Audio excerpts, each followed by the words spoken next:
Okay, so I think I see myself on those screens, so I think I'm live. So, okay, so I need to organize my screen a little bit. Just give me a second, and yeah, I think it will be fine. So, we're going to just start the timer right now. So, 3, 2, 1, let's go. So, hello everyone, my name is PlasticRainbow, and I will be running the Demon Rush Legends Corrupt. And judging by the reaction from the chat, I think some people already heard about this game, but for some people, first time watching this game. If you are wondering why this game ended on this marathon, here's your reason. So, this game has cutscenes with great graphics and amazing action. Here's one coming up right now. Oh, also this game has some fantastic writing. So yeah, there we go. So yeah, actually perhaps there might be too many cutscenes in this game. Like one of the main complaints from the Demon Rush is that there are too many cutscenes. So for example, like first 6 minutes it's going to be just watching cutscenes and very short gameplay in between. So that's why I started the timer even before I introduced my game. So introduce the game. So yeah, I need to kill somehow. So anyway, so this game is not just the normal like those low quality games you'd find on Steam. This game has an actual history. So this is actually a HD remake of a 2008 game, The Demon Rush, which was made by the same developer, Dragon, which also goes by the name The D. And this was released in PlayStation Network in 2020, and then 1 year later it got a Steam port. So this one that I'm playing right now is the 2021 version. So if you look at the estimate on the right, it says I'm going to beat this game in around 1 hour and 50 minutes. It's under 2 hours, and some of you might think, hey, that's just a normal estimate for like an RPG run. But however, if you actually know about this game, you might be surprised that I can actually beat this game in under 2 hours because of all of those cutscenes. So for reference, the record for the original game, the Demon Rush in 2008 game, the record is, I believe, the 3 hour and 20 minutes, which is a record set on the Big Bad Game-A-Thon 2017, if I remember correctly. So yeah. So that run actually has plenty of glitches and skips. For example, I think that run started with the glitch that allows you to move through the cutscenes. But of course, you can see there, I don't have that, unfortunately. But there is a one simple trick that I'm going to use throughout this run that allows to skip a lot of stuff in this game. And mostly cutscenes. Main goal of this run is trying to skip many cutscenes as much as possible. Until then, I'm going to just mashing through the skip dialog button right now. I think some of you might get caught on the microphone, I think, so yeah. At least this first cutscene is going to over very soon. I think like there's only 10 or 20 seconds left. So yeah. Oh, there we go. So now we're going to an actual gameplay, and here I'm going to actually do a setup for the trick. So first, I'm going to make a first save here at this graveyard in front of this tombstone, and then I'm going to make another save in front of this NPC. There you go. Then I'm going to move to the next area, and I'm going to make another save right before the next cutscene here. There you go. Okay, this one. And back to the other cutscenes. This one is like 2.5 minutes, so yeah. This game is kind of like this for a lot of times.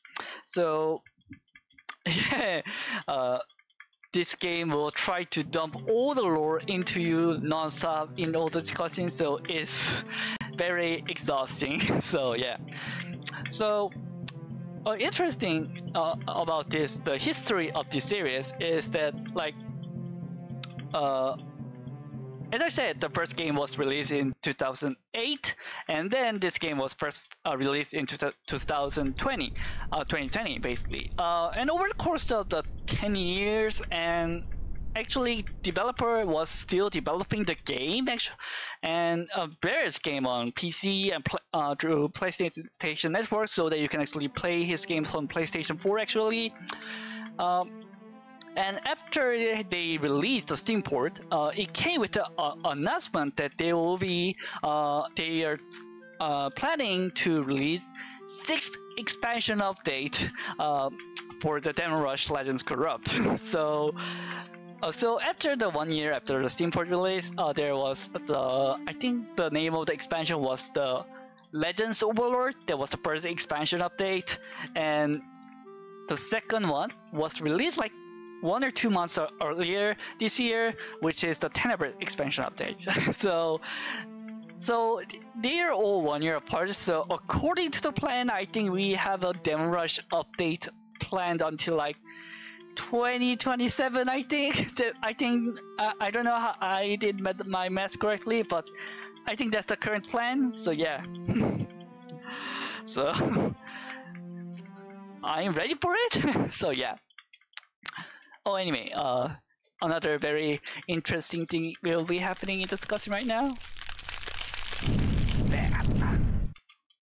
Okay, so yeah, I do actually have a respect for game developer Dragoon that has been actually still developing the game over 10 years. So even though quality might that be good, but I still respect that they never gave up. So for their dream, I guess. So yeah. Anyway, here comes the actual first skip of the run.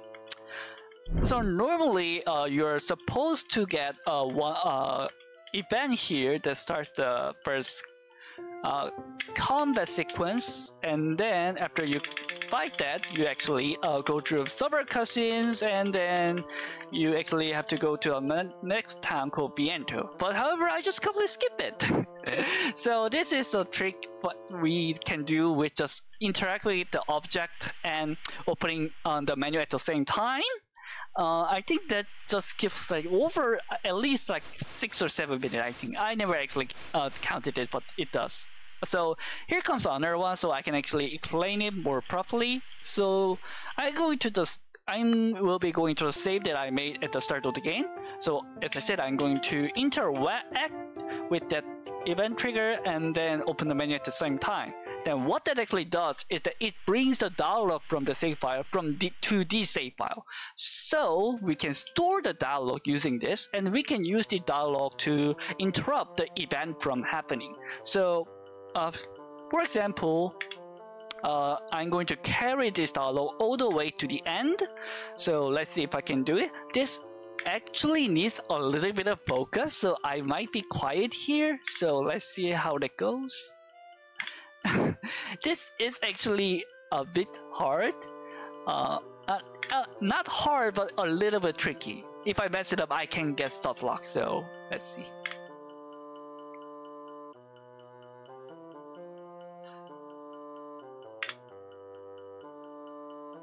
Okay, this cutscene is almost over.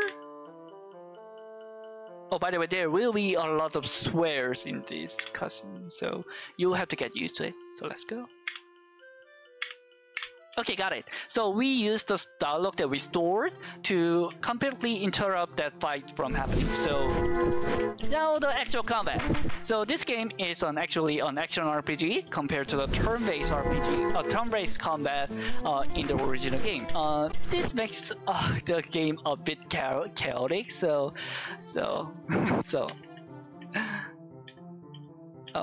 Okay, here's another one skip coming up using a dialog storage.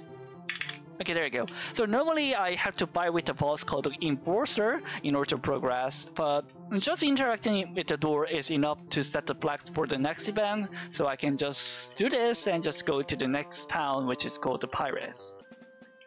So yeah. So I'm going to make a save here, which will be a setup for another trick that I'm going to do, and here's another fight that I have to do. So So throughout this run, you saw some of the main character in this game. So red hair one is the Cherry Venus, and the one with the orange shirt is the Alberto Mondosold. I hope I pronounced his name correctly. It is a bit hard to pronounce character name in this game as a non-English speaker, so I'm trying my best. And there's also Knight that is just looks like a knight, you know.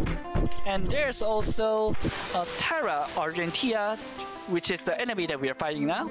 She is that type of character where you actually first see her as an enemy but join your party later. And there's also this guy. This is Kent Buckle, and he was supposed to be introduced in a cutscene that we skipped at the before. So there's 5 of the main characters currently. So yeah. So plot of this game. Basic. Maybe this is the time to explain the basic plot of this game, which sounds almost impossible for me, but I'm going to try my best. So basically, there is 3 planets, which is ruled by the entities called the Legend Viper, which is a half dragon and a half viper. Oh, by the way, best cousins. Anyway, and so each planet, the first planet is Altair, which is governed by the Legend Viper of Thunder, who is specialized in technology and machinery. And then there is Dormia, which is governed by the Legend Viper of Fire. And I believe they are specialized in mines. I think that's the game how it says, but I don't know what that means, unfortunately. And lastly, there's Rosselhorst, which is a planet governed by the Legend Viper of Time. And then they are specialized in necromancy, basically. However, those 3 planets were in peace, and then something disaster happened, and Rosselhorst was destroyed, and Demon Army invaded the Altair and started a war called the Demon Rush, and there's the title drop. So yeah, and basically we are trying to stop the war. And that's the basic premise of this game. And by the way, while I was talking about this plot, I think everyone is excited for Jimmy and Brooke Cracktackle. So this is another 2 main characters that we're going to be introduced in this game. But I have a bad news to tell you. So in before we had 3 party members, and this is the part where we have to play as 2 party members, but I don't actually like that. 3 is better than 2. So what I'm going to do is I'm going to interact with this door and open the menu at the same time. Then I'm going to go back to this save file that I made before the fight with the Terra. So as you can see, I interrupted the event from happening from the streaming save file. So what is actually happening is that event is not actually gone. They are buffered.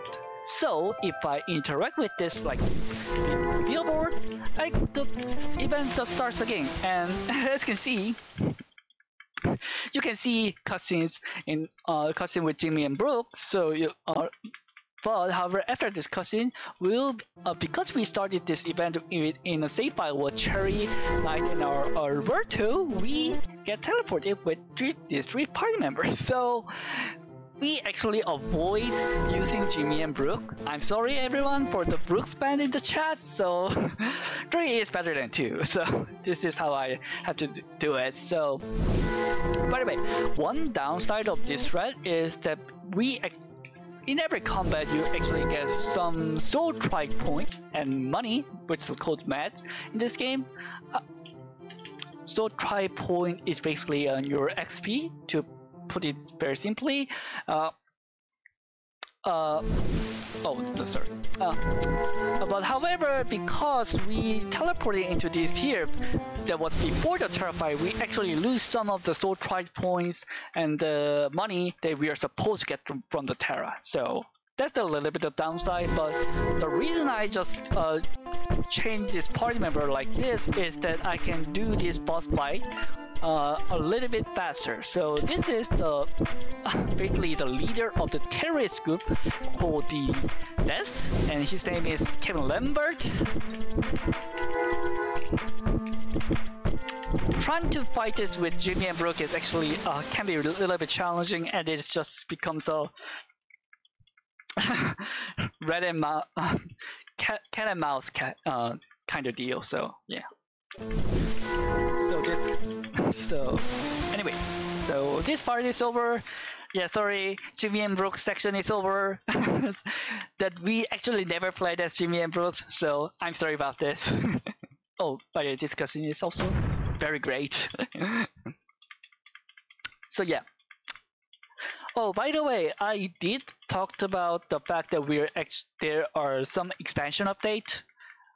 So actually, I am playing on the release patch. So basically, there is a reason why I'm doing that. There's basically two reasons. In terms of the latest patch, the second expansion update that I said, it turned out that I think the devs sold my run. I never actually shared on the. I only uploaded on my YouTube channel, and I never actually showcased on the marathon. And I think the dev has actually saw that, so they patched the glitch where we can open the menu and interact with the object at the same time. So we actually have to down patch the game in order to speedrun it, and also. Oh yeah, under the slam. And also, in every expansion update, the developer adds extra side areas, and it actually makes the map incredibly convoluted. So I played on the release patch, so that actually that makes navigating through the map much more easier, basically. So.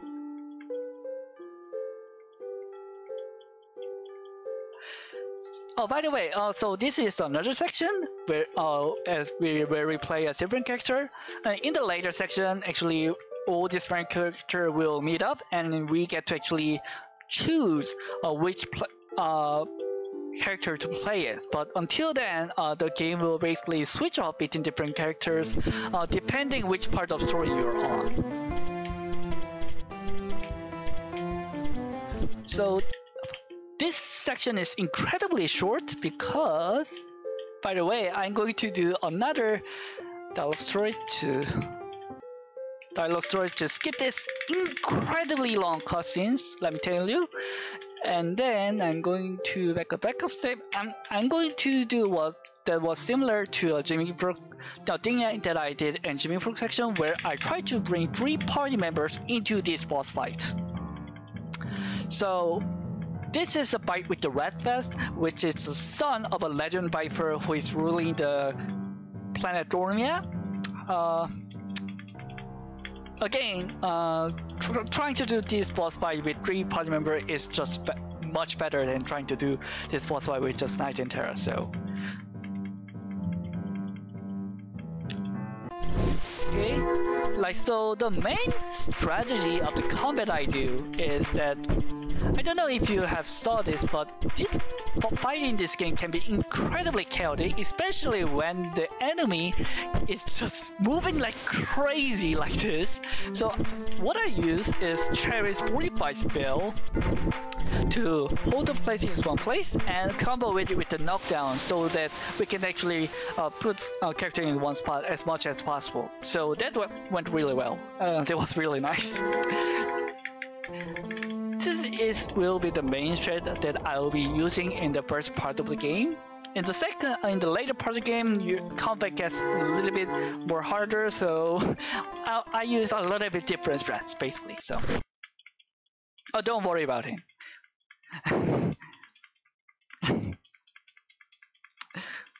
He will be fine. Yeah, the charger is what this game is trying to tell. It is a viper, basically a dragon. Basically, those legend viper is half human and half viper dragon, so they can turn into each other. And it turns out this Kent Buckle, which is actually his name is Cook Balsh, is a legend viper, so he can just turn into dragon, chargers, and human, just like that. So. Oh yeah, and there's also other Legend Viper in this game, and the one that ruling the planet Altiers is Steve. It is incredibly boring name, but he also has a cool name, which is Stebont. So yeah, so I think at least a lot of main character still has some cool names, I think. Oh, these cutscenes. I love these cutscenes.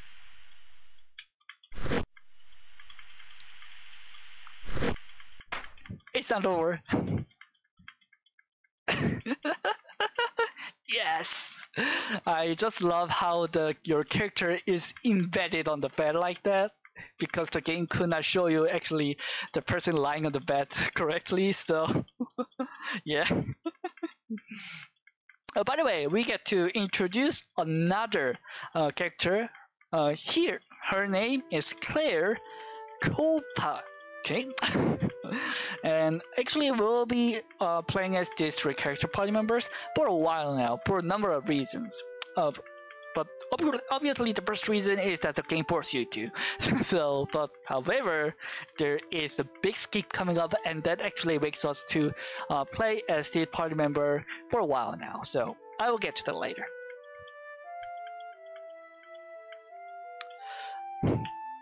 Anyway, here's okay.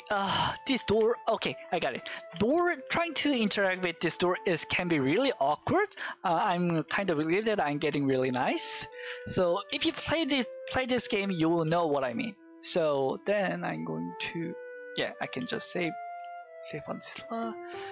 Use dialogue storage to skip this cutscene completely, and we just touch this rock and we're at the basement. So normally that rock is supposed to be removed from the cutscene that we just skipped, but the trigger is still there, so we can just use that. And this is another very quick fight that we can do to get some free soul trike points, which is basically a skill point where we can use to upgrade some stats and skill. And there's also match, which is it's money, but you don't actually use it to purchase an item. There is no concept of purchasing an item in Demon Rush, unfortunately. Rather, you only use this money to upgrade your item. So, by the way, here's another cutscene skip coming up. Oh, there you go. Okay, this is another long cutscene skip that this is another thing that skips a long cutscene, and I think I might have to restart the game. I think the game speed is notably slower. I think I might have to restart the game. Just wait a second. This is something that has happened before. It did not happen in a while, but I think restarting the game usually fix it, I think. So just give me a moment. I'm going to Demon Rush, everyone.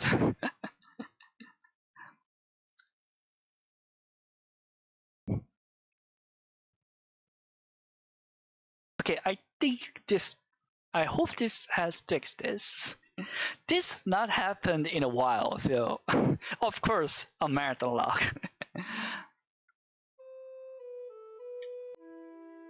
Okay, it looks good now. So so now we're going to go inside the lab again and going to have to watch this cutscene. So yeah.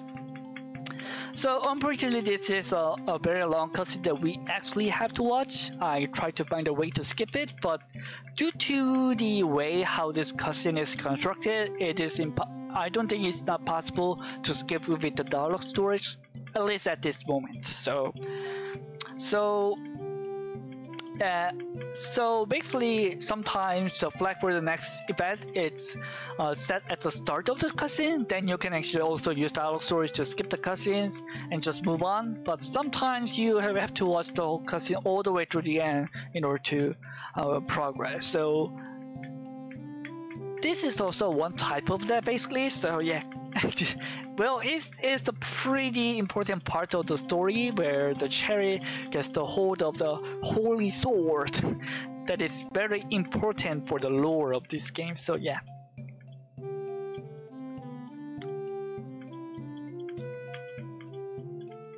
Well, there's a lot of Demon Rush expert in this game in the chat.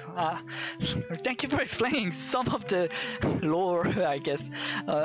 it's really hard to understand this game plus or all the lore as a non-English speaker, so I did struggle with it. So yeah. Oh, by the way, there's one thing I should say. I talked about the big skip here. Actually, right after this cutscene, there is going to be the biggest skip in this game. So it might look like other on all the other skip that I've done, but this one is actually big. So yeah. So this cutscene is still going. So yeah.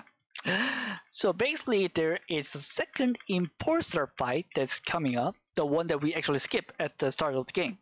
But we're going to skip that and just go deep inside the lab. But however, normally what's supposed to happen, oh, by the way, this is me trying to do the skip here. Let's see how that goes.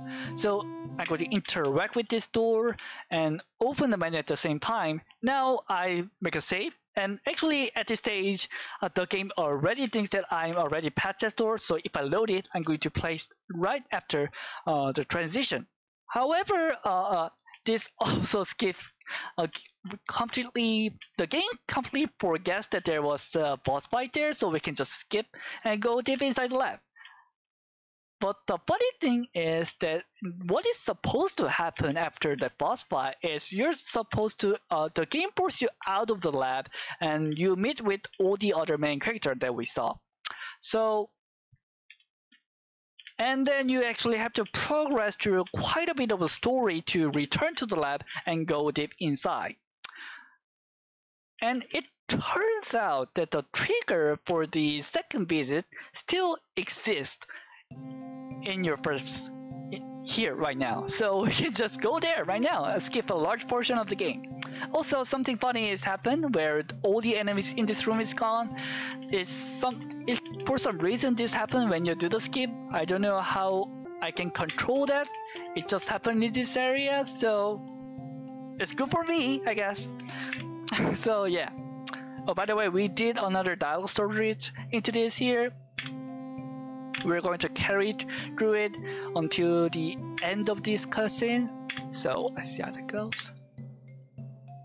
So what we are going to get is a mid-boss fight. But I'm going to interrupt that from starting using the dialogue that I'm stored right now. So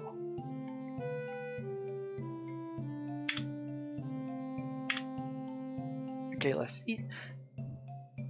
Oh yeah, as you can see all the main characters have already met up in this cutscene, although we never actually did. So, okay, let's see. Okay, got it. So now, as I said before, this does not mean that the whole event is gone. It's buffered. So I'm going to start it by interacting with this locked door, and there we go. So, as you have seen earlier, enemy in this game like to move like crazy, so it actually makes the fight a bit incredibly harder and slower. But so for this boss fight, the boss is supposed to spawn at a specific location in your a specific coordinate in your current location. So if I started this fight in a normal way, this wouldn't have caused this. But however, because we start this fight in an unintended way, the boss gets actually placed inside the wall and gets stuck. So we can just stand here and just attack him repeatedly. So this is a really fun strat that I like to do. So he's almost over, but I actually need to concentrate that I don't accidentally skip the cutscene right after beating this speed boss with the locked dialogue that is stored right now, and there we go. So yeah, so we also get the thing called the augmenter, which is another type of skill point that you can get to upgrade more powerful skills and yeah, some stat upgrades. So oh yeah, this is how the skill tree in this game looks like. It is not great, and it is actually different based on which character it is. So you will have to, it takes a bit of time to getting used to it. So, and also, okay, there you go. Also, I talked about the fact that we actually skip. Oh, by the way, I also have to do this. I also talked about that we actually skipped a large portion of the game from the skip that I did. So this means that the fight from now on is going to be a lot harder. So I actually have a chance of dying in these 3 encounters. So I think I'm going to have my finger crossed. So let's see how it goes.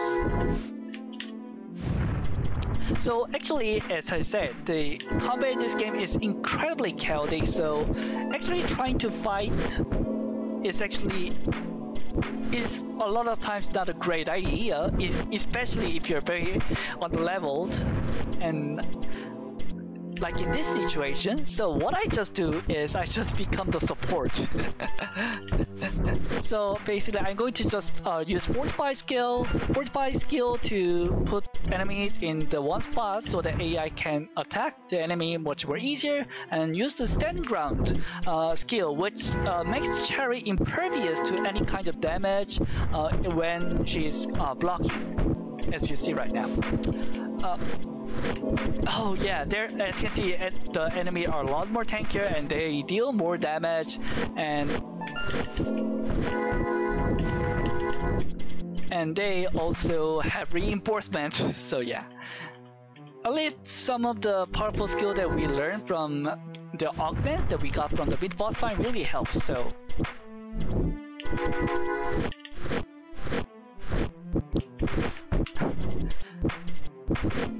so also at this point, as I said, normally at this point you can actually select character you want to use here. So game actually tells you that the fight from is going to be harder, so you actually have to pick your character wisely. But we don't have choice for that, unfortunately. So at least we didn't die, so that's a really great. So here comes another skip that I have to do. I think I can save this. Yeah, I'm going to do another dialogue storage here. Okay, so this is Doria, and yes, he has the same name with the planet we're on right now. He's the Legend Viper of Fire, and actually he is probably the main boss that we fight in the first half of this game. Like, you're supposed to fight him 3 times, and actually this is supposed to be the second fight. But however, since we did the big skip, this is the first fight we're getting, and we actually just skipped it completely like this. So yeah. And there's another fight, which is the fight with the Flemmy. This is the post-via fight between Terra and Flemmy. It's solo 1v1 fight, but because we can just start this fight with 3 party members, it becomes very trivial. And from what I heard, the original game, you can actually lose this fight. Like, if you lose as Terra, Terra just will be gone through the rest of the game, and then you'll have to fight with Flemmy later in the game. But that's just that part of the game does not exist in this game. This game is just very linear, which is I think is the very notable difference between this game and the remake. So yeah. And also, also it is possible to interrupt the Fleming fight from happening, but this we actually have to do this because in order to progress, we actually need to go to the Pirates, which is the town, and there is no way to go there from the lab except discussing. So we actually have to watch this and also do the Fleming fight. But yeah. Oh, by the way, because we actually also skipped the part, as I said, all these main characters meet each other, the games give you choice for choosing your party member, but we have only one choice. So this is why I said we actually stick with this party member for a while now. So I'm going to do another cutscene skip with the dialogue storage, but this time I'm going to put it in a separate save slot for a reason that I will describe it later. I will explain it later. So now we're actually heading toward the last Dormia fight. So in this, as I said, there is 3 Dormia fights in this game, and spoiler, we actually skipped the first, what is supposed to be the first Dormia fight too, with the dialogue storage.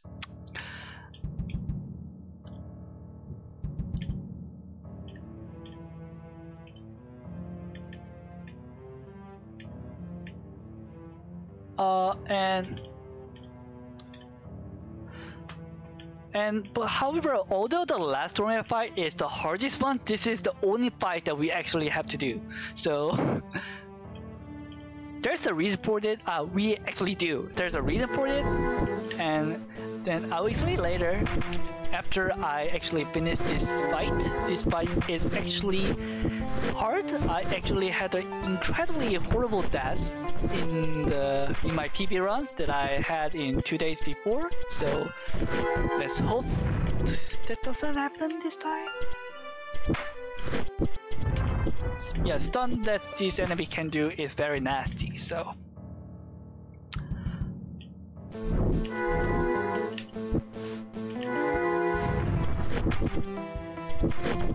Yeah, I'm just holding the block button right now because I rarely help, and it is so easy to die here if you're not paying attention here. So like this enemy will stun lock you and you'll be dead in like a matter of seconds. So at least it's going fine now. So it is much better to just your AI party member to do all of the other work basically. So yeah. So now we are actually going to head to the third Dormia fight, which is actually a second in this run. So by the way, in order to do that, we actually go through this empty hallway that exists for some reasons. Maybe this is the part we're supposed to fight with Fleming. In the original game, maybe, I don't know. So yeah. So however, for this Dormia fight, I'm going to do bunny strat. So first, I'm going to use dialogue storage to interrupt this Fleming fight from happening that I made from a save that I made earlier. And then I'm going to go back because you actually have to go inside the Fleming fight room in order to use this door. And then we come to the locked door that we use in the mid-boss fight. And then we are going to use on our dialogue storage and store this dialogue and carry into the end of this Dormia fight cutscene. So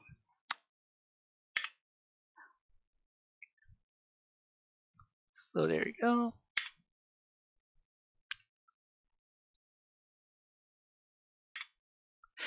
This strat, as you can see, it takes a bit of time to do it, but there are a few benefits of doing this that you will see later. So, as again, actually, in order to carry the dialogue all the way to the end, I actually need to focus a little bit. Okay. Yeah, Dormia becomes mad, and he actually becomes the Shadow Dragon here. And this is normally the hardest boss fight in the first half. Okay, got it. So I'm going to go back and interact with this locked door, and he is stuck in the wall again. So yeah. So this also has the same benefit from the mid-boss fight we had, but this has other benefit. So Dormia uses in this third fight uses 2 special skills. The first one is the Legend Shield, where he becomes invincible for 5 seconds. And then there's Phenomenon Flare, which is an AoE attack that deals tons of damage, and it is especially not great for your AI party member because your AI party member doesn't have a concept of dodging away from the AoE damage. So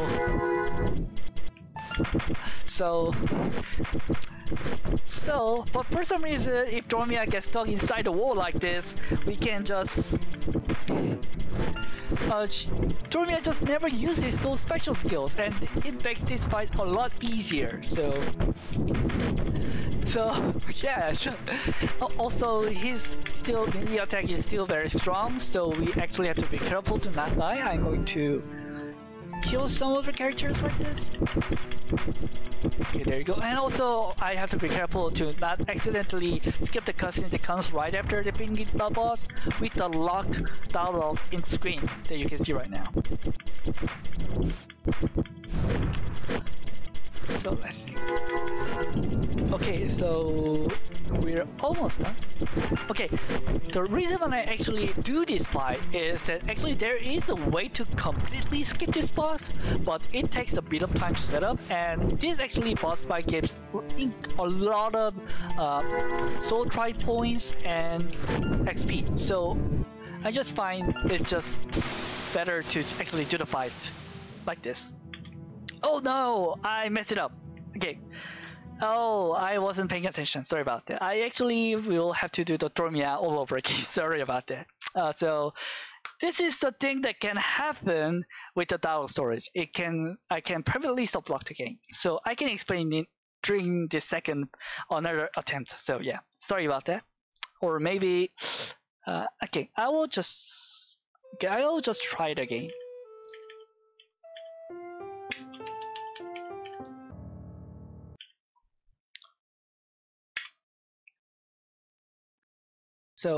So the thing that can happen with the dialogue storage is that if you accidentally use dialogue storage in the middle of the cutscenes to get, then actually you get out of the cutscene immediately. But however,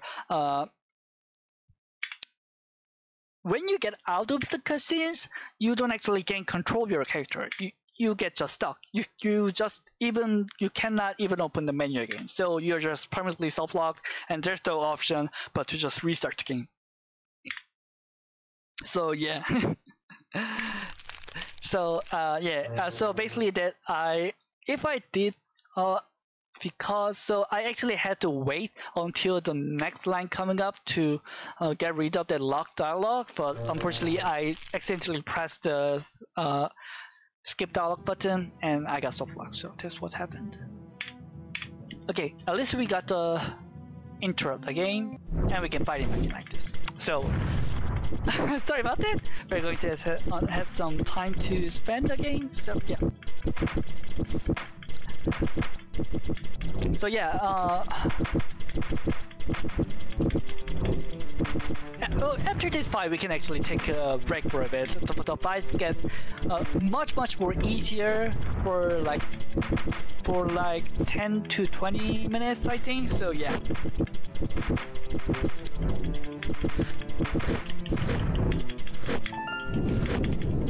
So this is the first, like, the main first hurdle for the Game-A Rush Legend Score speedrun. Oh, by the way, Dormia just keep attacking me. Okay, thankfully the Claire and Alberto healed me, so okay, I'm back now. Okay, knockdown actually worked. It's actually kind of random when your knockdown or other skill works when the enemy is stuck like this. So, and also when your enemy is knocked down, the damage is doubled. So it's also good to just use them as much as you can.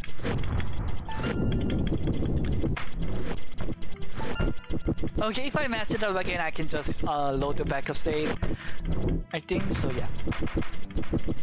Oh, clear, I cannot actually see the HP bar. Okay, there you go.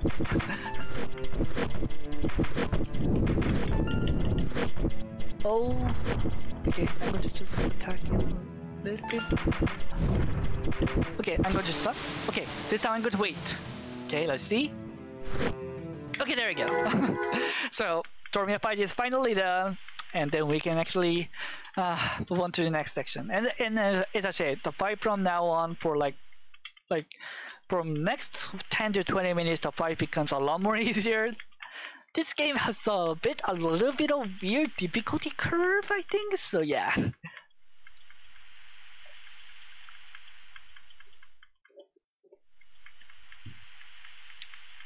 Anyway, we were spending all this time in the Dormia, and the planet Dormia especially, specifically, and then we're going to go back to the altar again.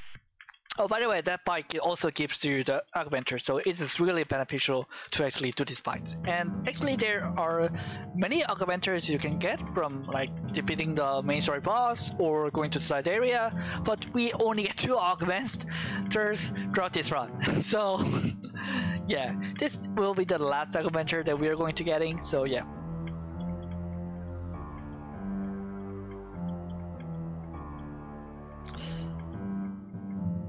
Oh, by the way, we're going to actually play it as the cook, only for a short few minutes, by the way.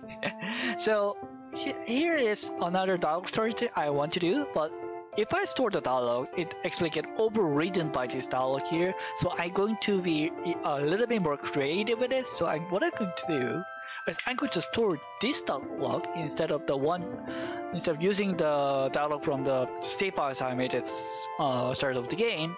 I'm going to go back to graveyard, and then okay, got it. So okay, there you go. So what I did is that I actually started the event, and as the transition was happening, I interrupted with the dialogue from the first save file.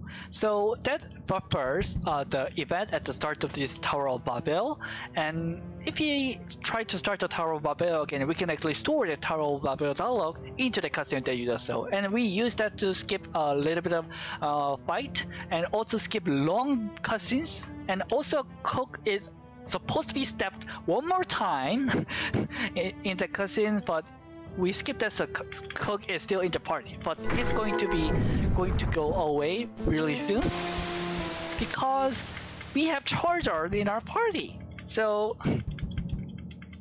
this is Pound Foch. As I said, he has the same last name as the Cook, Foch. So he is actually a son of the Cook. So that's why it shares the same last name. And yeah.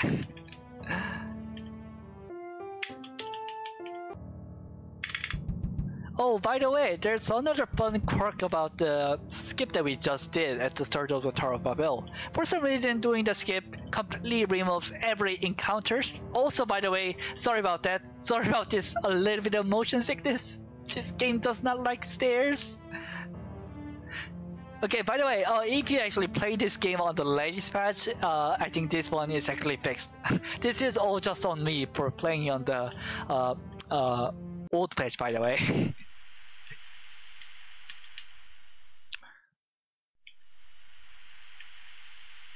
And yeah, I use this to skip this cutscene coming up. And this one is a very important skip that we just did. Again, using dialogue storage to skip it. But that one is also important because if I remember correctly, that skips boss fight, and also skip long cutscene with sex scene in it. I think. I hope I'm allowed to say that, by the way. This game has several nudity scenes for some reasons, and the reason that I can actually showcase this game into this marathon is fortunately I can skip every nudity scenes in this game. So thanks to the dialogue storage. By the way, now this is actually another very important thing. After the Tower of Babel, we actually gain fast travel. So for this, we're going to use this to go to the Gator Pyramid, which is actually good. We're going to backtrack a little bit. We're not going to progress through the game. So here at the start of the Gator Pyramid, there's a cutscene I have to skip, so I used another dialogue storage, and there it is, closed door, but we can just walk through it. By the way, that gate is supposed to open at the cutscene we just skipped at the start of the Gator Pyramid, but it just kept closed, but the collision doesn't exist anyway, so we can just walk through it. So we are actually trying to carry the dialogue all the way to the end. This one is particularly long, but there is a reason why I said doing this can be a little bit tricky. So as I said, if I accidentally skip the dialogue that I've been storing throughout this cutscene, you can actually soft lock.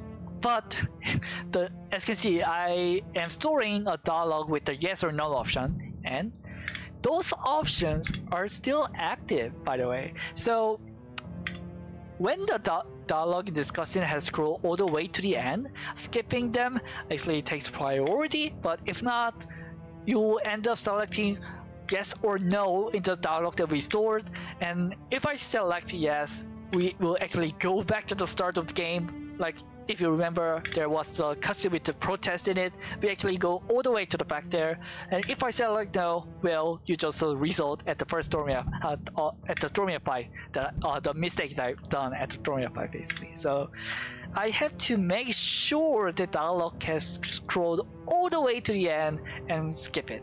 So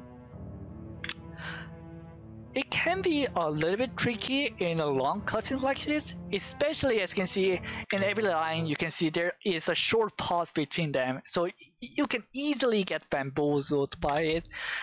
But however, there's a very good visual cues, which is quotation mark. As long as you you don't see the closed quotation mark, it means that there is still more dialogue that needs to be scrolled. So just wait for the quotation mark and just skip the dialogue. That's how you do this. So basically, this is basically the position part of this game. The possessor, the leader of the demon army, is trying to possess our main characters. and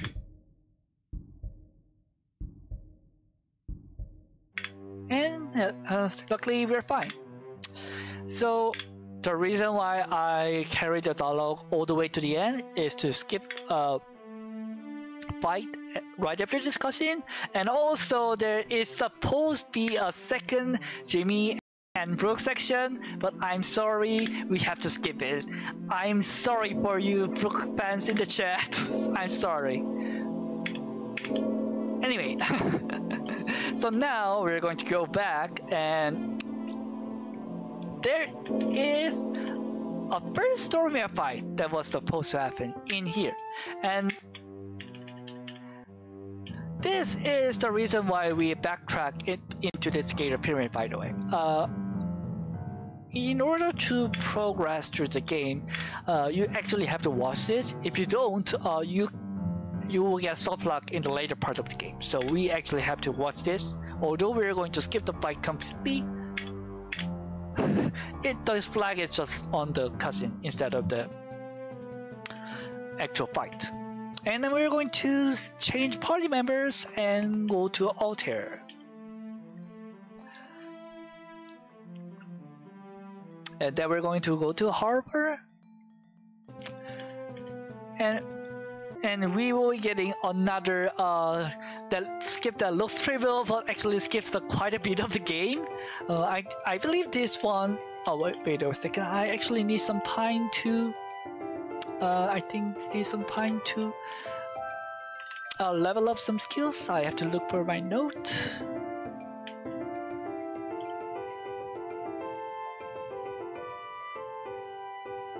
Okay, sorry about that.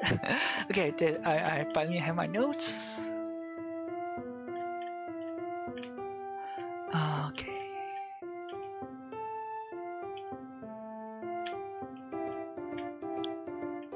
Yeah, I desperately need notes to figure out which skill that I have to upgrade in every time. Unfortunately, also you can see, please, go on. your cursor will does magnet towards this cloth, but the range is not that great, as you can see here. Oh, and also I'm getting those weird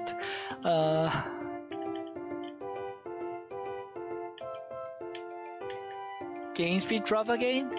I might have to restart the game, but let's see how it goes.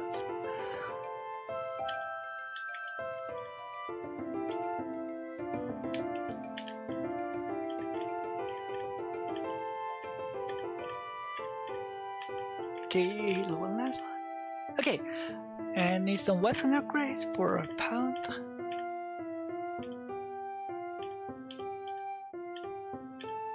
Okay, I think that is done. Oh, I also had to make sure the AI to use the skill that we just learned. It is I don't know why this game does that, but in order your AI to use the skill, you actually have to put it like this. It's can be very annoying. Oh no, I have to load this one. Again, we're going to use the out storage to skip a large portion of the game. So normally that actually skips the clear stealth section and the part where all the main characters beat Jimmy. But unfortunately, because we also skipped that, Jimmy will be not playable for a while now. He will be playable in a pretty later part of the run, unfortunately. So sorry about that. And then here is the fight.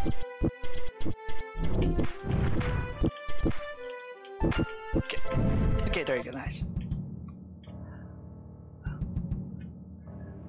This is the Crescents, the part where we were supposed to be visiting as Jimmy and Brooke. In the second Jimmy and Brooks, we skipped from the Gator Pyramid, you know. But after that, we actually visit for the second time. But it turns out that you don't actually have to do the.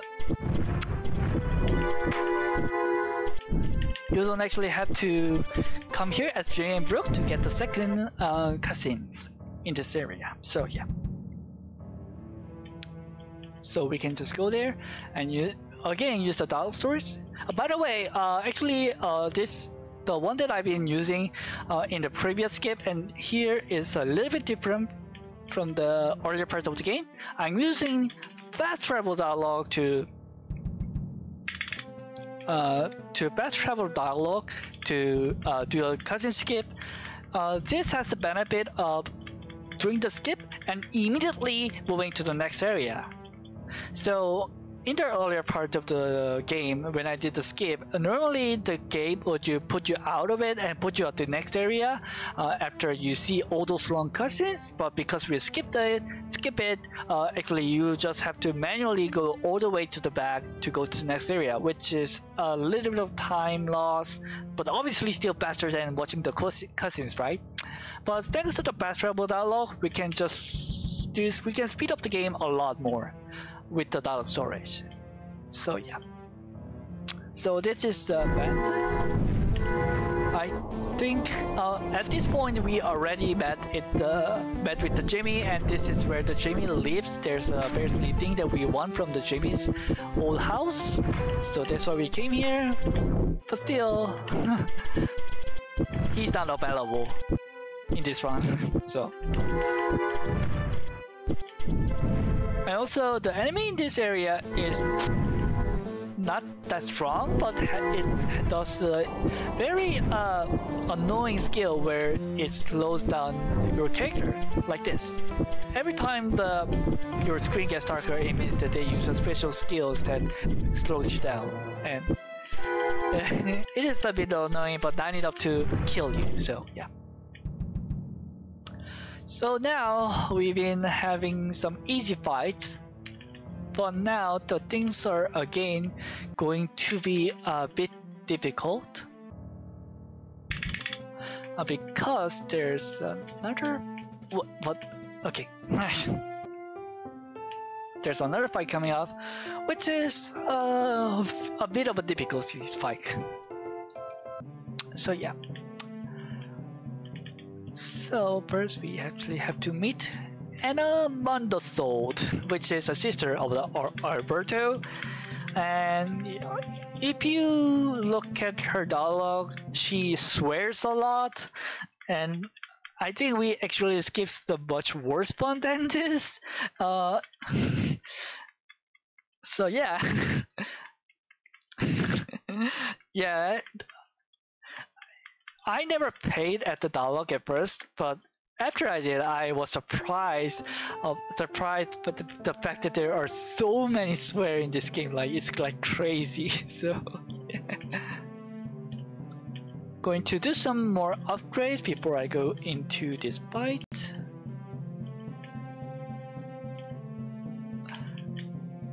Okay, terminate and aura and rest of the text that. And Perfect Blast and Max HP Train Attack and Max HP Attack. Okay, here comes the fight. This is supposed to be a normal encounter before the 2 extra boss fight here, but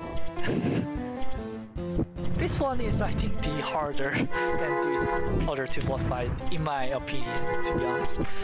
They are very tanky, and as you can see, there are a lot of enforcement.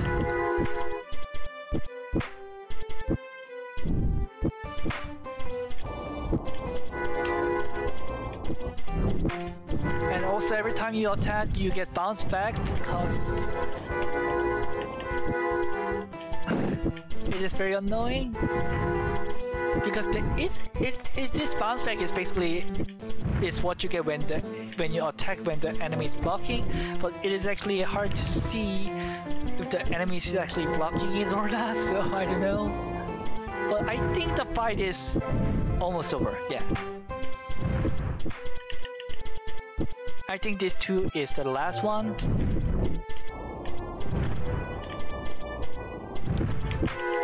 Okay, there you go, nice. So now there is supposed to be 2 more boss fights in this area, but it turns out that you don't have to do none of that. Just watching this cutscene is enough to progress to the next area, basically, to the next events. So now we're going to do the last lab again. This is the last visit we're going to do, and we're going to meet the head of the lab, Mr. Fleming. And this part is the reason why we actually went back to the Gator Pyramid. If we did not saw the first Dormia fight cutscenes, actually this office of the Fleming's office is still locked, and there is no way to open it other than watching the Dormia cutscene. So yeah. At least this cutscene is very short, so it's fine. We can just watch it. And then we're going to go to the Gator Pyramid again. And before that, I'm going to actually switch characters. I'm going to switch Pound to Alberto instead. So yeah. So here is another Gator Pyramid, and I'm going to store another dialogue here.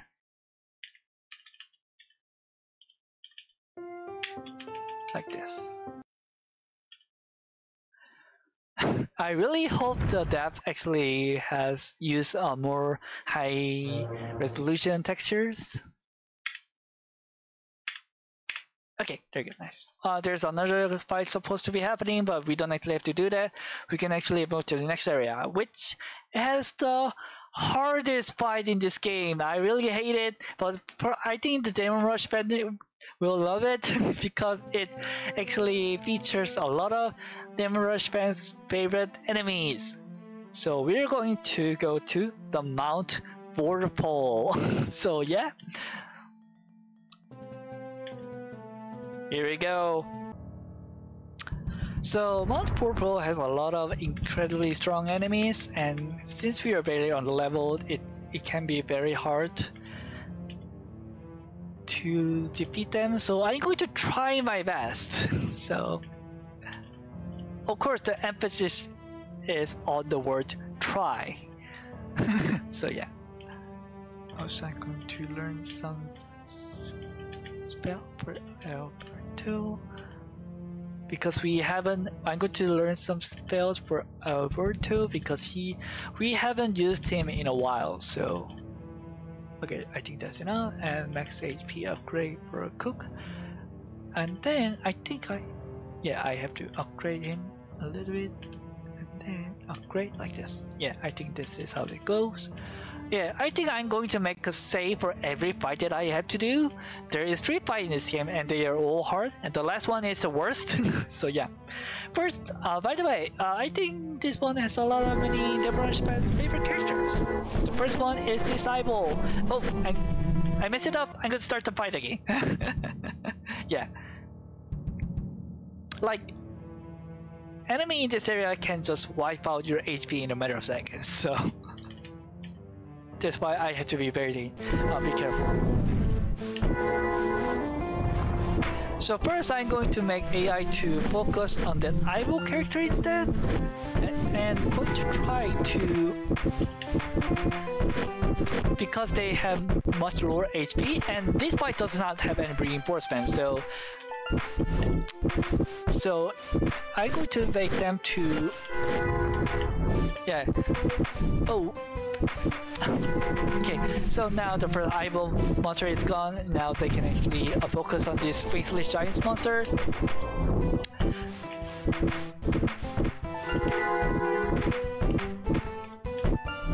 As I said, all I do is I more focus on actually supporting these AI characters, AI party members attacking the enemy, because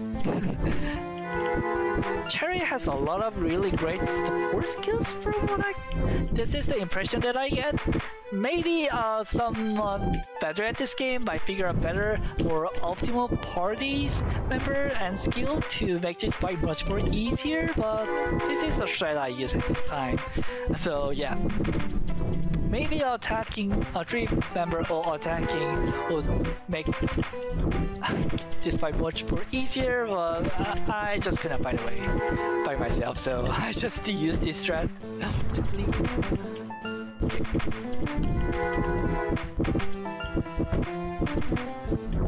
At least the first fight is almost over. I think it is going. This guy will go down pretty soon.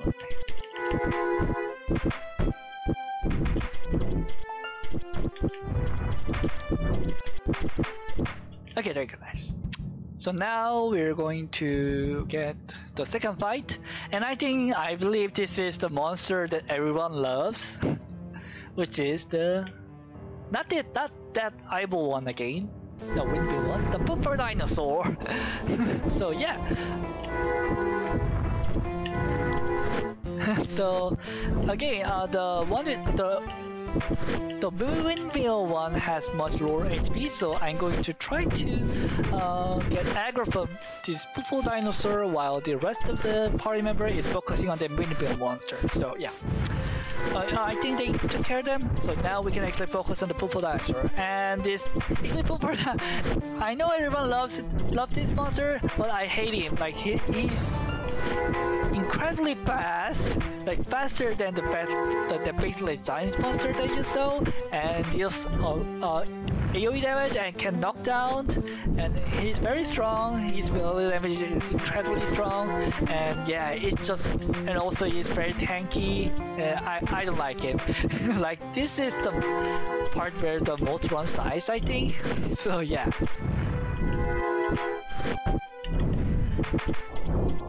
But this is still better than the last fight that we have to do, so.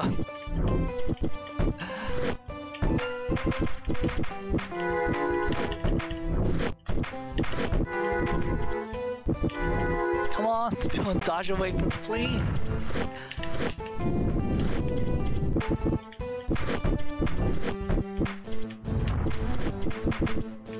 Okay. Yeah, I can hear Alberto now. Okay, at least I think we are in the I think we're going to be safe for now until they knock down all of the enemy. Okay, he's aggroed onto me. I'm going to heal Albert. Oh, Alberto heals himself. That's really good. Then I can actually Yeah, I have to heal Alberto. So I think Cook is fine. Ugh.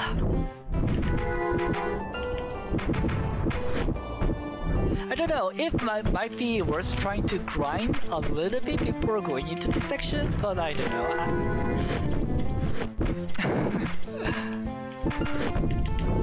I heard that if someone is interested in this, please help me find better strat in this section or find a way to skip it.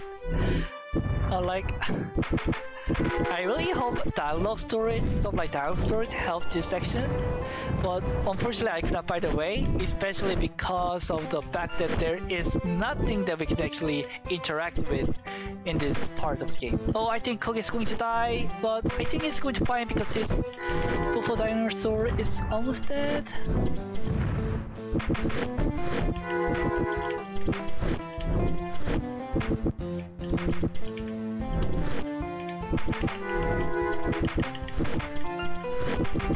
Please, okay.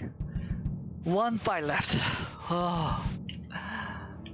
I'm going to upgrade the Cook's weapons one more time. And then yes, this is the hardest fight because you'll be getting all the 6 enemies at once. So first we get, oh no, why this people enemy is upgrade on. Okay. Please upgrade onto me instead. Oh, they died. Okay, let's disable monster. Okay, this is really good.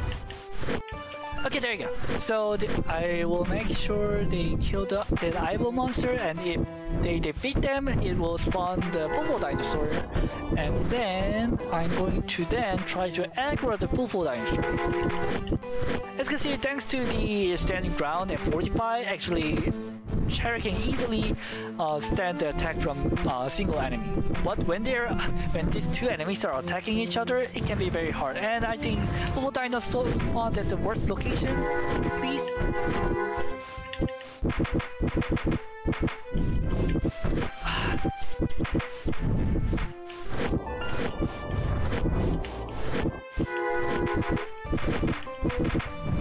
At least it's accurate on me. Oh, please. Please. I'm going to heal Pound with this.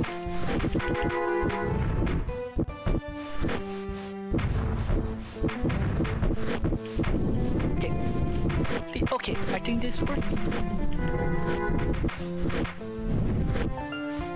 Oh, why are they healing me? Okay, I think we're in the stable state now. They're nice. Oh, why? What? Why are you got knocked down? Okay. Okay, I think we are in the safe spot for now. Unless that giant come towards me. Oh no, Cook is dying. What? Okay. Thank God the heal came back at the last second.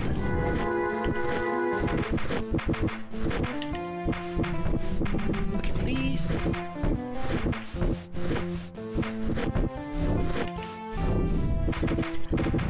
No, I dare grunt. Okay, he died, but I can revive him using the Phantom upgrade. Okay, there you go. Nice. Oh, that was great. Nice recovery. Oh, okay. Oh, okay, I think they're almost done with this giant thing. No, do not take them.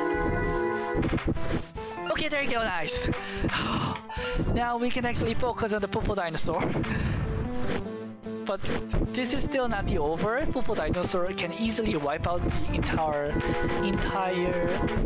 party easily, so at first I'm going to focus on actually restoring my health by constantly guarding it.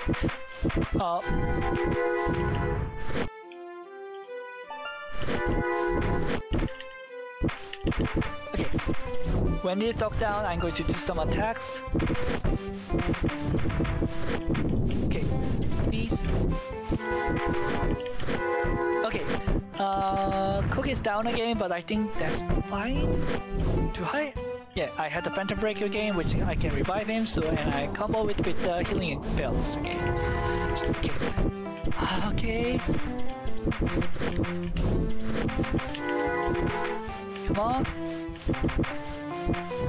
Cover till HP seems fine. And then Cook HP is fine again. Okay. Be a flame, nice. Oh, Alberto seems to be in danger. So I'm going to try to tank with the stank round. Oh, please don't dodge.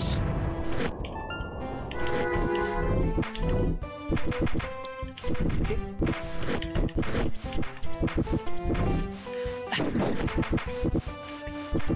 Oh, please stop moving around, please. Oh, Pound is in. Cook is in danger again.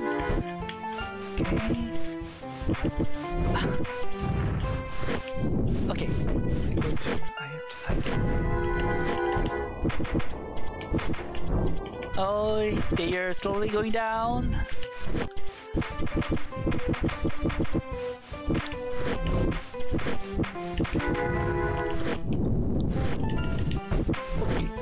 Okay, good. Okay, I think we are defeating him very soon.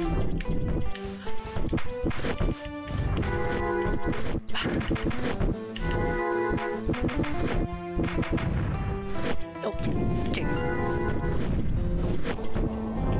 Okay, I think we're almost done. Okay, let's go. Oh, the toughest fight in this game is done. So now we normally have to fight with another boss here, but again we can use dialogue storage into our benefit, so we can just go back to where we came, and now we're going to do another. So now I actually talked about the third planet that was presumably destroyed by the demon army, the Rotzelhage. But as the game turns out, the planet is actually not destroyed, and we can actually go there. So this is basically the cutscene that shows that we can actually go there. So, by the way, we are also doing another dialogue storage, and we are trying to carry the dialogue all the way to the end, so that we can actually. There is a fourth fight right after this cutscene here, and we're going to skip it. More like interrupt that from happening, but so yeah.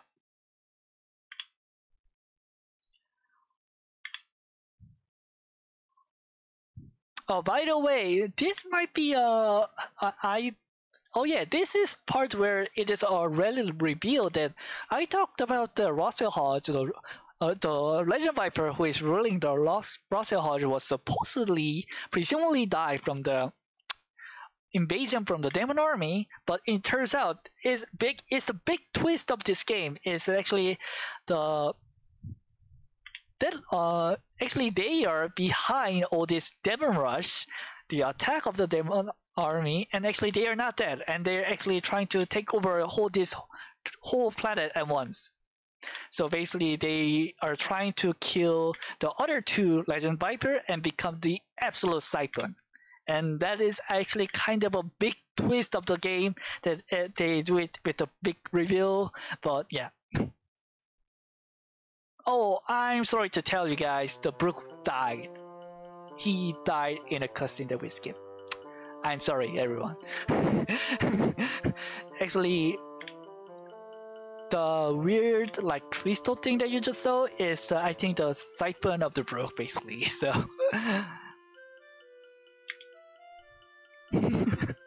Yeah, app in the chat. I'm sorry, everyone.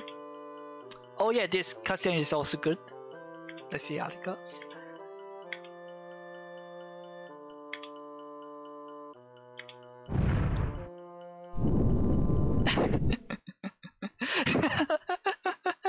So this is part where this character gets split up into 3 parties.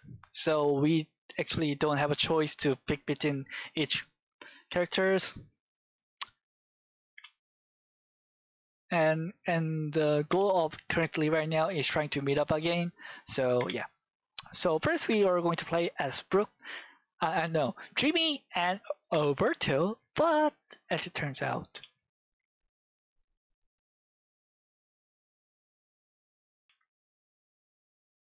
as I said, the Brooke Cypher is with us. And there he is. Okay, by the way, I'm going to have to skip. Interrupted.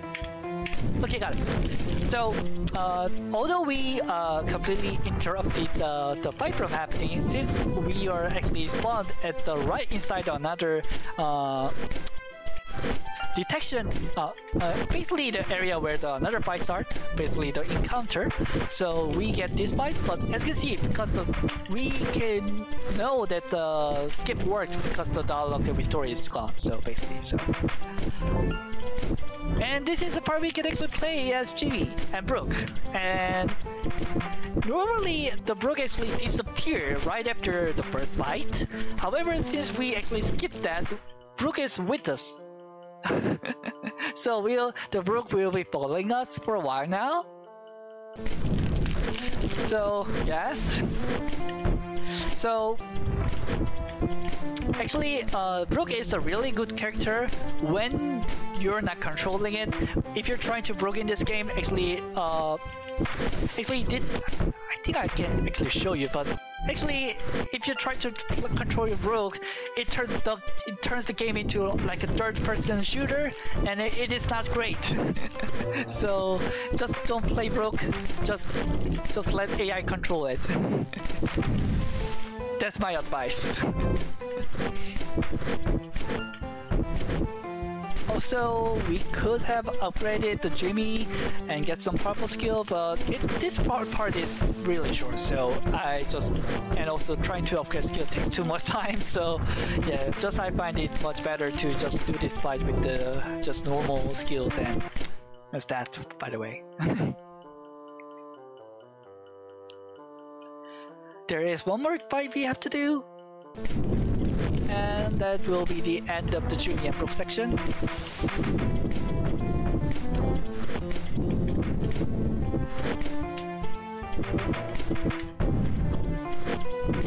Okay, there you go. This fight is up.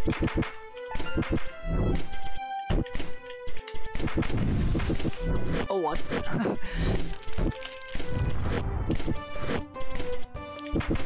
Okay, there's one guy left. One distraction left.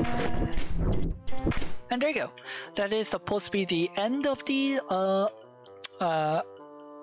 Alberto and Jimmy sections. And after the cutscene, we actually switched to other party member, by the way. So we had to actually progress through the game to meet all the characters and then going to choose party member. But we don't have to, because they are already. That's already done. Because we skip the cutscene, we can just skip a large portion of the Russell House. So yeah. So now we're going to go to just play as Pounded Cook again. And we'll be sticking with this party member until the end of the game, basically. So sorry, the Brooke section was very short, but yeah, that's the best we can have in this route. So this will be the final upgrade for the Pound, and some upgrade for Cook.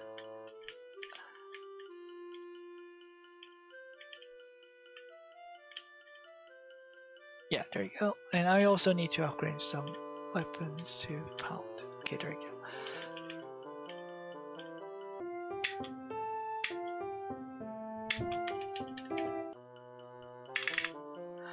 By the way, from now on, all the enemy that you're going to see will be the same. This is the old enemy that you were getting in the Russell House, and Russell House is incredibly more lore than the earlier part of the game. You'll see here, but basically from now on, the game will be just like encounters, cutscenes, encounter and cutscene and rinse and repeat. Like there is no boss fight. It's just encounter after encounter with the same enemy type that you saw throughout this planet. So I don't know if that was a great idea, but you know, maybe sometimes you ran out of ideas. You know, ran out of idea. So.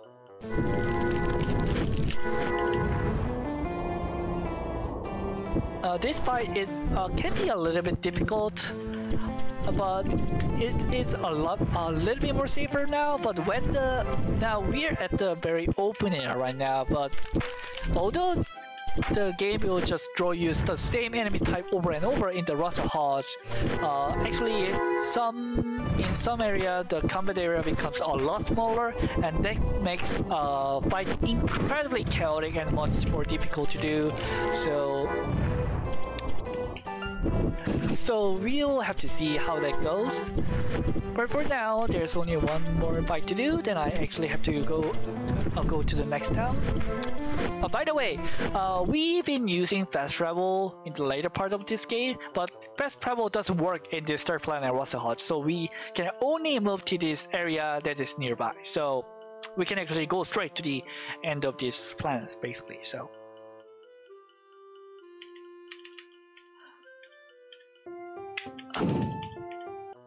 So I'm going to skip the cutscene, which is at this town, which is another skip that skips the another thing that skips the nudity cutscene. By the way, I think that's the last one. Yeah, from what I remember. So yeah, so I can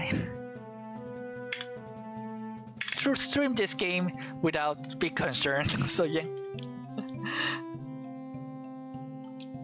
Oh, by the way, I might be, I think it's a good idea, much more going to be a good idea to upgrade this. No, I don't need to upgrade the pound anymore. And fiberglass and T-bats. Okay. There we go.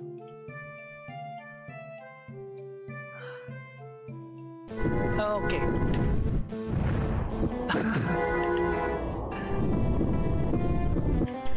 So by the way, basically in this game you can upgrade stats, but you cannot upgrade every stat for every character. So some character can only upgrade a certain stat. For example, Cherry only can upgrade max defense and max HP, so that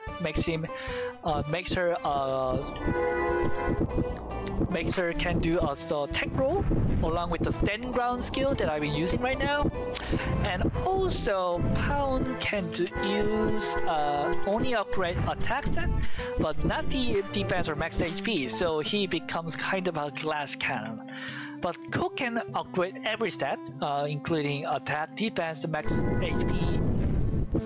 So for this main party, I actually most of the time I don't need to actually care about Cook, and I only need to care about Pound basically. So I will probably only look at Pound's HP in the later part of this fight. So yeah. So that's how it goes. Oh yeah, these textures are something. I believe they say that these are all siphon crystals, and yeah, it does look ugly. So oh yeah, maybe okay. Oh yeah, so because I said there's nothing but encounters after encounters and just cutscenes with just lore dump, and so I'm actually kind of out of things to say about the game, but I think it might be a great time to talk about interesting thing that with this game and me. I've known about the Demon Rush and I bought it. I bought the remake as soon as it came out, but I never actually played it until like last year. And then I just suddenly just decided to play it out of boredom when I was studying abroad in the US. At that time, I did not have my because I was away from my home. I did not have my desktop, and the only thing I had was the laptop that I also used for work and study. And after I finished routing this game, I shared it to my friend, and those friends asked me, "Are your PC okay?" Then I was like, "What do you mean?" So I was not an expert on the original game, so I actually did not know how badly programmed the old game was. To explain you guys, the old game is not optimized properly, so it actually uses every bit of the RAM, and and it can actually severely damage your computer. So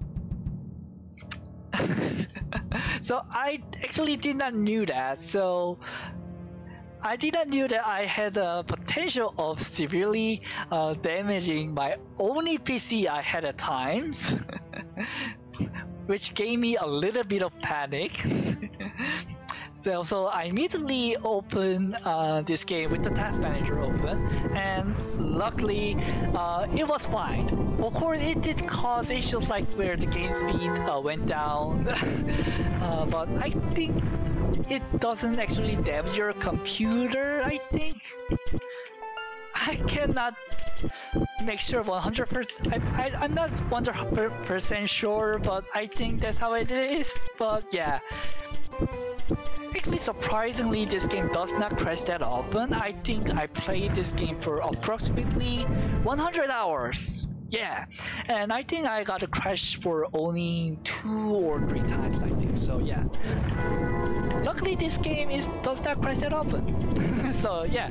So I think 10 years of game developing experience actually helped him make a much better programmed game, I should say. So yeah. Yeah. Okay, this fight is where I talked about, although this is the same enemy type we've been getting, but since this is in a more closed area, like more narrow area, the fight becomes a lot more chaotic. So, this can be a bit dangerous. Okay, I think it's fine now. Okay, so. Although I accidentally healed me myself instead of Pound. Okay, can be a little bit bad. I'm going to make sure Pound does not die. Okay, I think it's fine. I think it's supposed to be fine. Never mind. That's okay. We have Cook, and we can actually easily revive him with the Phantom Break. I don't think I even need Phantom Break. I don't need to revive him anyway. So this is the only enemy left. Okay, there we go. Nice.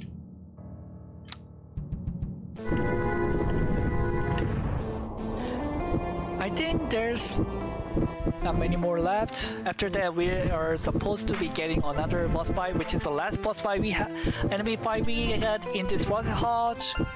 And actually, we fight with another legendary Viper called Dragus, which is currently ruling the Rusty Hodge after the previous legend Viper died, presumably, but actually it isn't. But anyway, but we skip so much of the Rusty Hodge that we actually barely even see him at all. If I never told you, you would have never noticed that he even existed, to be honest, like, so.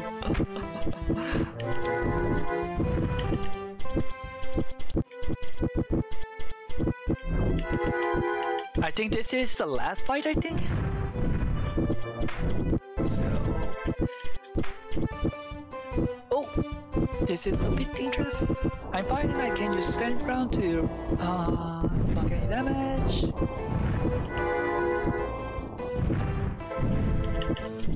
Okay, there you go. So this is the part where we're supposed to with the Ragus, but I'm going to use dialogue storage to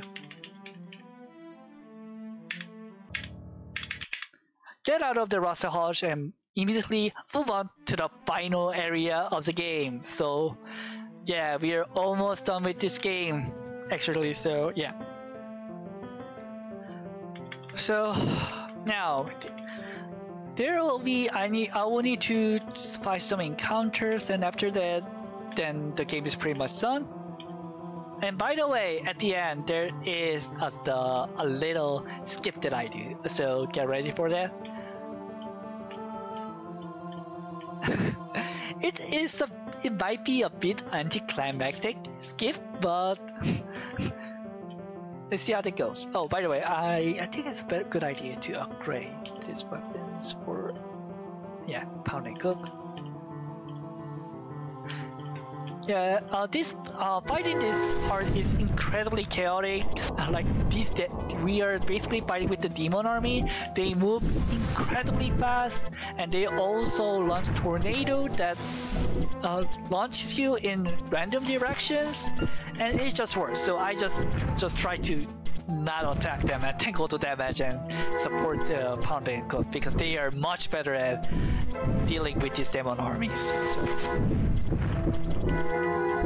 Oh no, pound is actually can die, but I have a healing spell in. No, okay, there you go. Okay, there you go. I think that's the first encounter done. There's I think 3 to 4 more one. Oh yeah, this is a tornado I talked about. It's very annoying, but yeah. Okay, I only need to look for pound. I don't need to worry. Okay, I'm stunned. I need to heal pound. Use fortify again. Also trying to tank the damage. Okay, there's pound.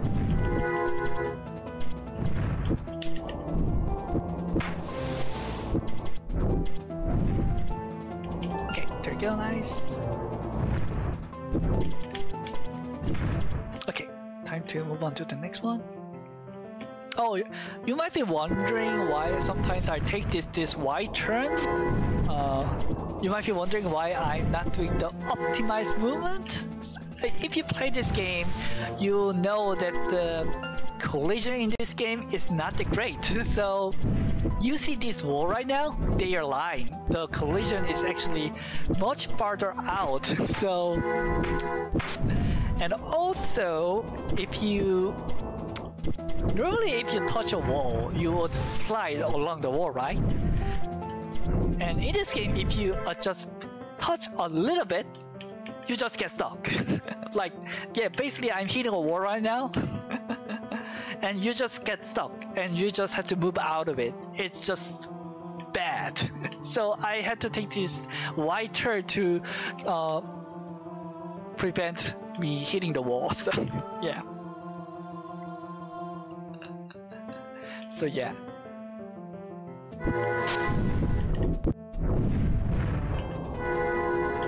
Okay, I think there's only like only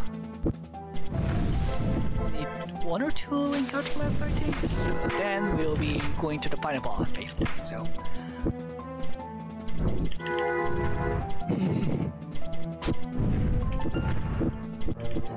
Okay, there you go.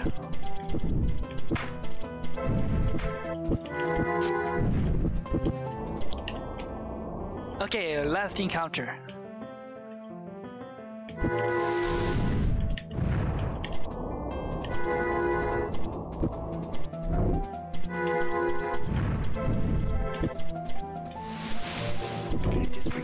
Where is pound?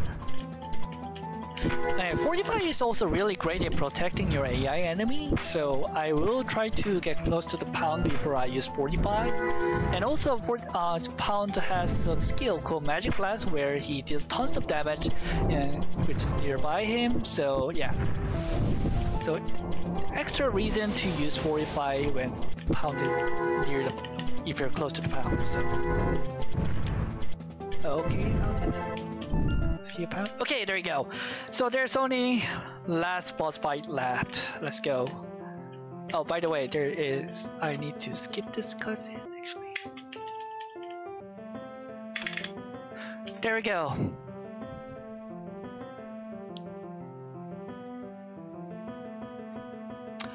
The last boss fight is actually there is 2 phases, and another very weird difficulty curve thing, but I think it is almost impossible to die in the last boss fight if you came this far. I will get to it in a bit. So before that, I have to do dialogue storage. Okay, got it.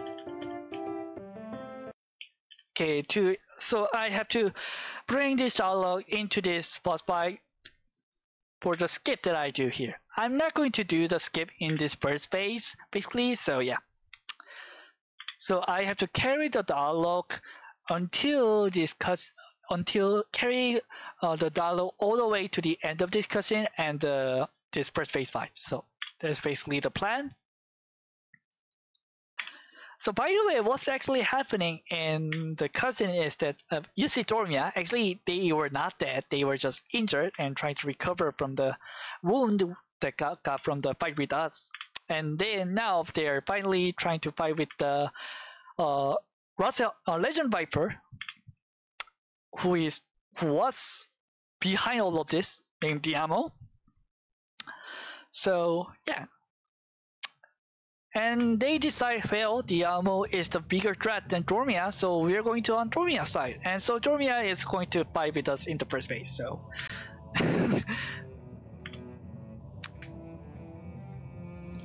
I don't know how that's possible, but yeah. Anyway. Okay, there you go. This is the first phase of the last boss fight. And the reason why I said this fight is almost impossible to die, because as you can see, the Dormia soldiers heals you like constantly during this fight. And so even if you get tons of damage from the Diamo or the Demon Army, you just get healed almost immediately. So all you need to do is just attack him over and over. Like in this previous encounter, because they are so strong, I was focusing on supporting the pound and cook. I don't need to worry about it. I can just mash the attack button and I'll be fine. So I actually just want to finish this fight as quickly as possible. So let's go.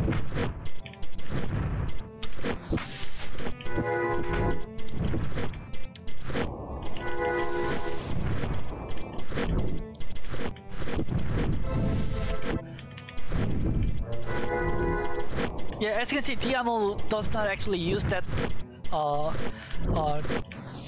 dangerous special skills like Dormia did, and all the skill that you see is just mostly just Dormia, like Phenomenon Flare that I talked about, and the Legend Shield. So you also don't have to worry about that either. So like the concept of this fight is a bit weird for me, that the dev decides to just make the fight just incredibly easy, and boss it just with tons of HP, and it is just not threatening at all, which is very weird.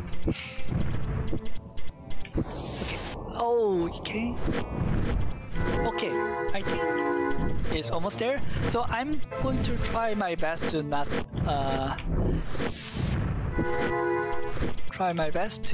skip, because I'm going to just wait, you know.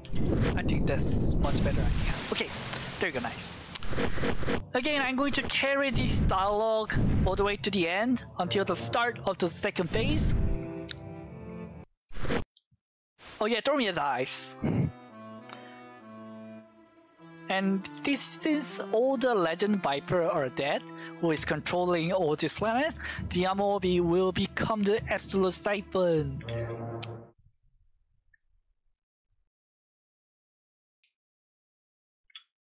Oh yeah, there's also Brooks. We can actually select Brooks, but it won't matter because of the skip that I do. So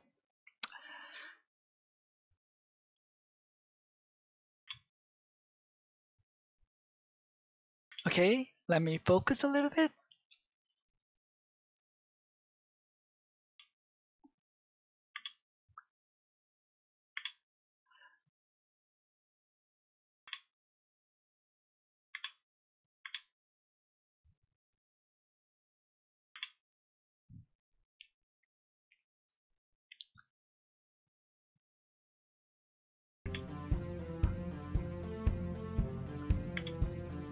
So you actually get to choose your party member for the last phase, but it doesn't matter. So I'm going to just interrupt this phase from starting, and I'm going to load this save that I made like 1 hour earlier. So again, this second phase fight is buffered right now, so if I interact with this billboard, it starts the second phase. But however, I'm going to watch this cutscene, by the way. So this is the cutscene that we skipped using the dollar storage, but for this time we're going to actually watch it. So this one is a bit long, it's like 2.5 minute cutscene, but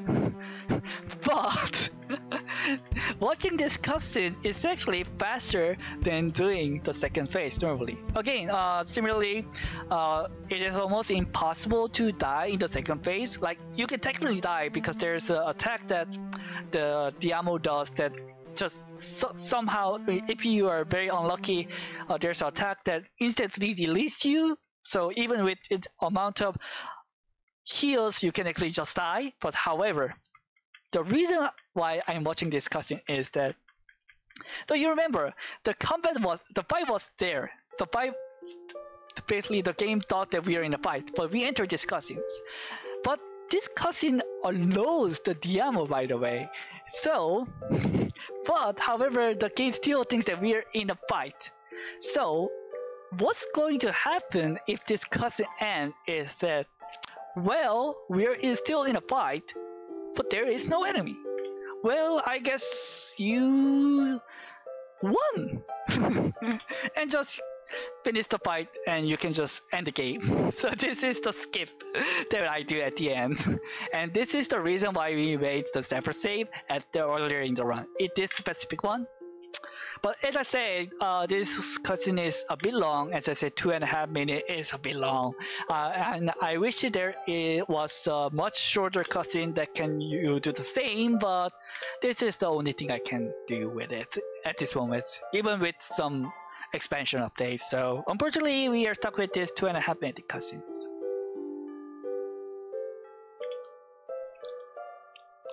Hey, and also this is very important for the plot. This is where I think the start where Roberto actually start to have a relationship with the Tyra, I think. And yeah, the sex scenes is those sex scenes that we skip is with Roberto and Tyra. So by the way, so if for some at the start of the game, the game makes you think like Roberto and Amy going to be lovers, but no. Actually, I think Amy, no, not Amy, Claire and Alberto. But no, actually, Claire falls in love with Jimmy instead, and there's also nudity scene following that. Yeah, I think luckily we skipped that. So yeah, 2. Oh yeah, this cutscene is almost over, so get ready on time, by the way. The time is when the screen turns white, so there we go! This time! As I said, this end might be a little bit anticlimactic, but trust me, this is still faster than doing the second phase fight normally. We did it! So, thank you, everyone. There is finally who spearran the remake of this Demon Rush. So yeah, thanks for Big Bad Game-A-Thon for having me. And I'm sorry, it probably be not possible to watch through this whole ending cutscene because it takes more than 10 minutes to get to the final end screen. So yeah, there is no way we're actually going to watch the whole ending. So you have to watch by yourself. I'm sorry about that. So yeah, anyway, thanks for having me. Guess I'm good to go. So yeah.